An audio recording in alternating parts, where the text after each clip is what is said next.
അല്ലാഹുവിന്റെ പ്രവാചകൻ വീണ്ടും പറഞ്ഞു, വലഹറത്തിൽ കൈനാത്തു വൽ മആസിഫു. നമ്മുടെ വീട് മുഴുവനും ഖിയാമത്ത് നാളിന്റെ അടയാളമാണ്. വലഹറത്തിൽ കൈനാത്തു വൽ മആസിഫു. ഒറ്റ വാക്കിൽ 21-ാം നൂറ്റാണ്ടിന്റെ 2011 1400 വർഷം മുമ്പ് റസൂലുള്ള പറഞ്ഞ ഈ ഹദീസിന്റെ അർത്ഥം ഒറ്റ വാക്കിൽ 2011 പറഞ്ഞാൽ റിയാലിറ്റി ഷോകൾ അധികരിക്കുന്ന കാലം വന്നാൽ, റിയാലിറ്റി ഷോകൾ അധികരിക്കുന്ന കാലം വന്നാൽ, സംഗീത ഉപകരണങ്ങൾ വല്ലാതെ വർദ്ധിച്ചു വരുന്ന കാലം വന്നാൽ, അല്ലാഹുവിന്റെ റസൂല് പറഞ്ഞു, ഫന്തലിരിസാ, നിങ്ങൾ ഖിയാമത്ത് നാളിനെ പ്രതീക്ഷിച്ചുകൊള്ളുക. റിയാലിറ്റി ഷോകൾ അധികരിക്കുക.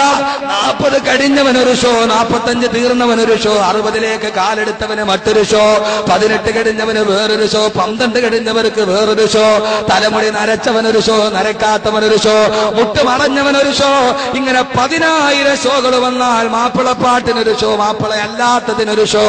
അല്ലാഹുവിന്റെ റസൂല് പറഞ്ഞു, അല്ലാഹു അമാനത്തായിട്ട് ഏൽപ്പിച്ച സ്വന്തം പെമ്മക്കളെ അരപ്പാവാട കൊടുത്തിട്ട് ജഡ്ജിമാരുടെ മുമ്പിൽ നൃത്തം ചെയ്യിച്ചിട്ട് അവളുടെ മാംസഭാഗം ഇഷ്ടപ്പെട്ടാൽ നിങ്ങൾ SMS അയക്കണേ എന്ന് ഉളുപ്പില്ലാതെ പറയുന്ന ഒരു സമൂഹത്തിന്റെ കാലം വന്ന ആയിഷ ബീവിയിട്ട ഖദീജ ബീവിയിട്ട തട്ടം തലയിലിട്ടിട്ട് റിയാലിറ്റി ഷോകളുടെ സ്റ്റേജിലിരിക്കുന്ന പെണ്ണിന്റെ കാലം വന്ന പൊന്നുമോളെ, എന്ത് കാണാ നീ കാണിച്ചു പോയത്?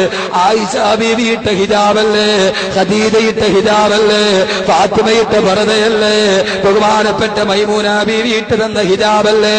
ആ ഹിജാബിട്ട് മദീനത്തിന്റെ മണ്ണിലൂടെ നടന്നതല്ലേ?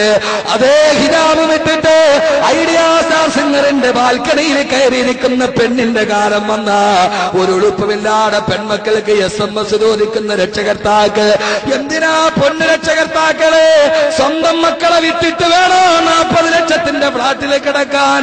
അങ്ങനെ ഒരു സൗകര്യം നമുക്ക് എന്തിനാ?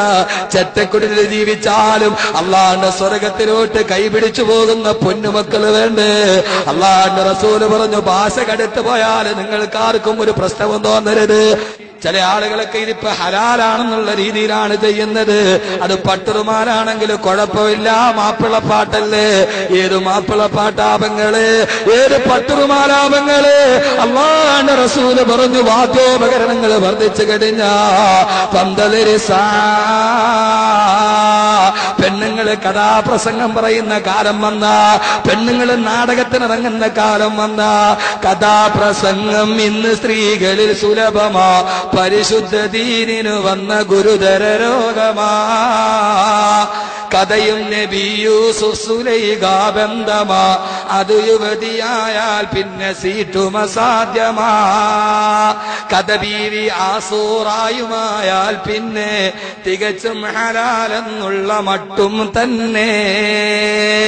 തഴവാ ഉസ്താദ് പറഞ്ഞതുപോലെ അതുകൊണ്ട് വാദ്യോപകരണങ്ങളുടെ അതിപ്രസരണം വന്ന അള്ളാന്റെ ഖുർആൻ പോലും ഓതുന്നത് വാദ്യമേളങ്ങളുടെ അകമ്പടിയോട്. അള്ളാഹു നമ്മളെ കാത്തുരക്ഷിക്കട്ടെ. അള്ളാന്റെ റസൂല് പറഞ്ഞു, റുബ്ബകാരിഇൽ ഖുർആൻ, എത്രയോ ആളുകളാണ് ഖുർആൻ ഓതുന്നത്.